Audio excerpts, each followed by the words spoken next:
안녕하세요. 스포츠 분석 천교수입니다. 저희 채널을 방문해 주셔서 감사합니다. 이번 회차 천교수 가족방 적중 내역입니다. 적중하신 분들 모두 축하드리며 오늘의 경기 분석도 재밌게 시청하시고 유익한 정보 얻어가시기 바랍니다. 천교수 가족방 입장은 영상 하단 고정 댓글을 통해 입장 가능합니다. 그럼 오늘의 경기 분석 시작하겠습니다. 7월 10일 K리그 국내 축구 4경기 분석 시작하겠습니다. 첫 번째로 울산현대 대 광주FC 경기 알아보겠습니다. 먼저 울산의 약점은 중앙에서 나온다. 특히 중원에서의 주도권을 쉽게 가져오지 못하는 모습을 자주 보여주는 것이 약점이다. 지난 경기에서도 강윤구와 김민혁이 폼이 좋아 보이지 않았고 특히 빌드업에서의 미스로 인해서 실점에 가까운 상황을 자주 노출한 것이 아쉬웠다. 특히 홍명보 감독이 국대로 향하면서 팀 내에서도 분위기가 별로 좋지는 못하다는 소식이다. 이어서 광주는 전반적으로 울산에게 강했다. 지난 3번의 대결에서 광주가 모두 승리를 기록했을 정도다. 특히 압박에 광주가 적극적으로 나서면서 오히려 울산의 약점을 찌르고 들어간 것이 유효했다고 볼 수 있었다. 다만 광주 역시도 올 시즌에는 결정력에서 뚜렷한 능력치를 보여주고 있는 모습은 아니었다. 공격에서의 들쭉날쭉한 모습이 아쉬운 시즌이다. 기본적으로 광주가 강한 압박으로 울산을 상당히 잘 상대했던 전력이다. 울산의 중앙 장악력이나 전반적인 압박 대응 능력은 꾸준히 약점으로 지목이 되어 왔다. 그나마 광주의 결정력도 아주 뚜렷한 편은 아니라는 점이 광주의 승리를 망설이게 하는 요소다. 이번 경기 무승부를 추천합니다. 핸디 언어버 및 최종 조합은 고정 댓글 링크를 통해 가족방에서 확인해주세요. 두 번째로 포항 스틸러스 대 강원FC 경기 알아보겠습니다. 먼저 포항은 최근에는 전반부터 골을 허용하고 있는 모습이다. 그나마 인천 상대로는 전반전에 실점을 면했지만 당시에도 인천에게 골을 결국 허용하는 등 포항의 수비가 아주 안정적인 상황은 아니다. 다만 포항의 기세는 전반적으로 후반에 드러나는 편이다. 오베르단의 전진 패스나 최근 홍윤상이 날카로운 움직임으로 상대 공간을 침투하는 등 공격력에서의 힘은 그다지 떨어진 느낌은 아니다. 이어서 강원이 가진 압박의 힘은 여전히 유효하다고 본다. 다만 결국 후반에 떨어지는 에너지 레벨이나 실점 커버 능력이 문제다.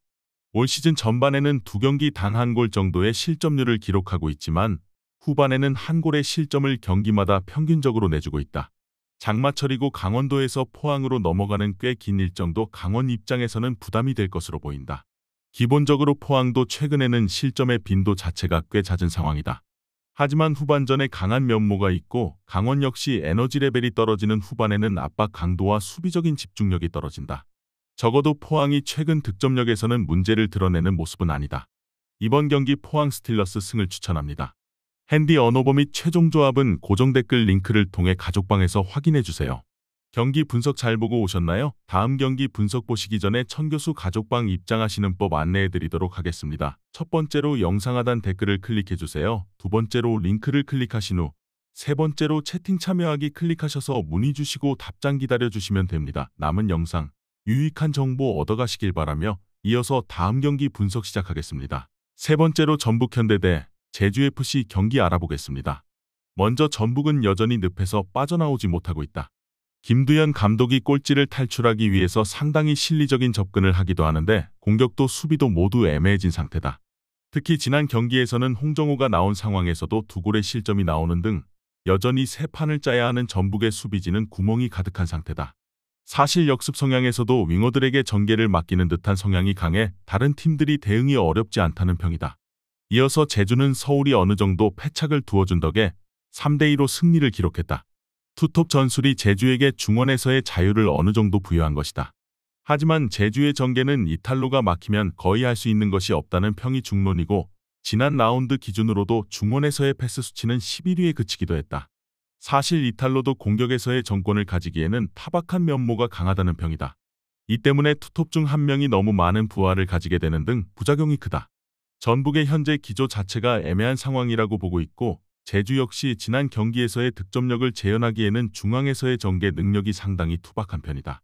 전반적으로 전북도 역습에서의 세부적인 전술적 움직임이 잘 보이지는 않고 있고 두 팀이 접전을 펼칠 것으로 보인다. 이번 경기 무승부를 추천합니다. 핸디 언어버 및 최종 조합은 고정 댓글 링크를 통해 가족방에서 확인해주세요. 마지막으로 FC서울 대 대전 시티즌 경기 알아보겠습니다. 먼저 FC서울은 대전을 상대로는 약했다.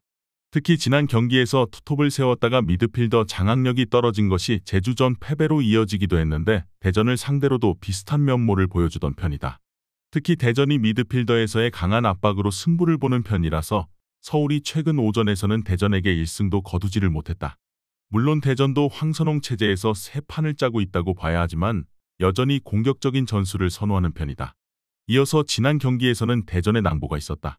물론 무승부에 그친 결과 자체는 아쉽다고 보나 마사와 김준범이 복귀를 했고 이 두 선수의 호흡으로 경기를 무승부로 만든 것이다.